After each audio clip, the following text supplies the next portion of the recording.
Welcome back to Building 9, the space vehicle mock-up facility here at Johnson Space Center, where we've got some asteroid simulations going on. We're back now talking this time with James Johnson, who is the test director for this simulation. Thanks for talking with us, James. Thanks, it's my pleasure, and good morning. So when we finished talking with Mike Gernhardt earlier, we were just getting started with some Argos work. Can you kind of tell us a little bit about what's going on behind us here? Sure, excellent.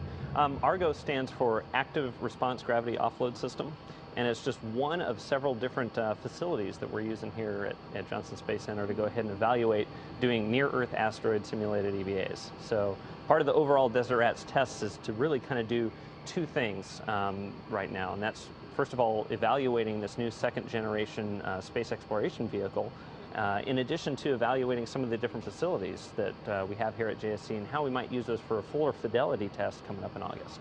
Okay, and so we're going to take a look at the space exploration vehicle later in the hour, but right now we talked earlier about how we've got we want to get the geologist perspective and the astronaut perspective. So we've got Jose Hurtado, a geologist with the University of Texas El Paso, banging on some rocks, I guess. What is that going to teach us? Exactly. Well, what we're trying to do here in evaluating the facility is get a couple of different perspectives. As I believe you heard Mike mention earlier, it's good to have an astronaut perspective as well as a geologist perspective, because they have two different views as to how to actually conduct a hands-on exploration. When you go to an asteroid or any type of near-Earth object, the main driver is going to be science, of course. So we want to have that perspective, and what Jose is doing over here is practicing just simple sample collection. Most geologists will take a rock chip sample to be able to get a piece of a full story as to what the local geology is telling them about the formation of that location. Obviously, those techniques become a lot more complicated when you're in a microgravity environment, which we're kind of trying to simulate here using the Argos facility. So you can't just get out on the surface of an asteroid and start picking up rocks. No, it's not quite that easy, and we're still learning about exactly how we're going to do that. We're learning about the asteroids, and then here we're learning about some techniques. So there's going to be some iteration. As we learn more about the asteroids, we're going to have to go back here and kind of back to the drawing board a little bit and tweak the concepts that we're testing out here. Okay, and this is all part of what we normally call the Desert Rats test, research and technology studies, and it's desert because it's normally out in the desert, but this year we're going to be doing it here in Houston, right? Exactly, yeah. It actually started back in 1997 with just a small team, about 4 individuals, heading out to the desert, mostly around Flagstaff, Arizona. And as they went out there, they were evaluating suit concepts. That's grown from just spacesuit concepts to really taking a look at how you're going to conduct missions, on the moon, on Mars, or on asteroids. Right now we're in a year where we're kind of building up new generation vehicles, and so we're developing some new technologies and new concepts. So it didn't quite make sense to take everybody back out to the desert this year. So instead we stayed a little more in-house and took advantage of more of the tools and facilities and personnel that we had here in-house to kind of refine some of our concepts before hopefully we return to the field in the future.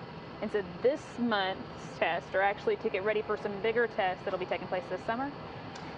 Exactly, yeah. We plan on doing the bigger tests here at JSC as well.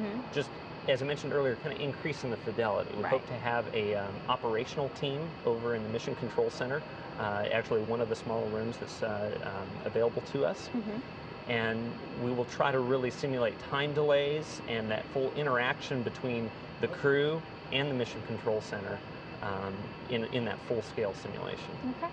And so what exactly is your part in all of this as test director? Well, it's really a job of trying to bring all of the pieces together so we can exercise these tests or these evaluations and simulations. So it's a lot of the coordination up front, as well as also the real-time operations, making sure everything's running smoothly. We try to have things going as clockwork, and also dealing with the unexpected too. Sometimes, especially as we're learning here on site, we're faced with very unexpected events and having to coordinate with other tests going on nearby. That is one benefit of when we're out in the field. The rattlesnakes and the rabbits don't seem to mind as much with our testing. So here we have to make sure we're good neighbors and good stewards with everybody else that's trying to do their testing. My job is to try and really coordinate that, to make sure everything runs smoothly and we get the data collected that we need to collect. Okay, well thank you so much for talking with us. We really appreciate it. And thank you. Like I said, we'll be back a little bit later in the hour to take another look at the space exploration vehicle, part of this test that are going on. So back to Kylie for now. Talk to you soon. Thanks.